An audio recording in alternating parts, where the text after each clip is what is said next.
আমাদের ম্যাক্সিমাম মানুষের মোবাইলই কিন্তু একটু পুরাতন হলে গরম হয়ে যায়, হ্যাং করে। অনেকেই অবজেকশনটা দেয়, তো এটা মোবাইলের সমস্যা না, সমস্যা আমরা যারা অপারেটর আছি তাদের সমস্যা। তো এটা থেকে রেহাই পাওয়ার উপায়কে আমি দেখিয়ে দিচ্ছি। প্রথমে সেটিং একটা ক্লিক করে দেবেন, আপনার মোবাইল মূল সেটিং।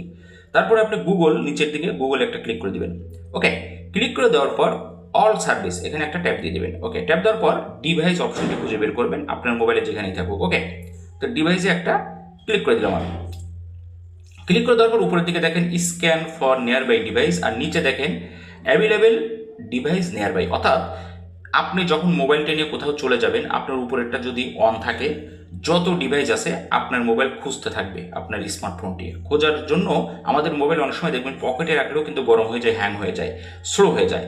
তো উপরেরটা অফ করে রাখবেন। অফ করে দেওয়ার সাথে সাথে কিন্তু আপনার মোবাইল এই নিয়ার বাই ডিভাইস আর খুঁজবে না, তখন আপনার মোবাইলটা স্বাভাবিক থাকবে। ওকে, আমি অফ করে দিচ্ছি। তো আশা করি ভিডিওটা বুঝতে পেরেছেন।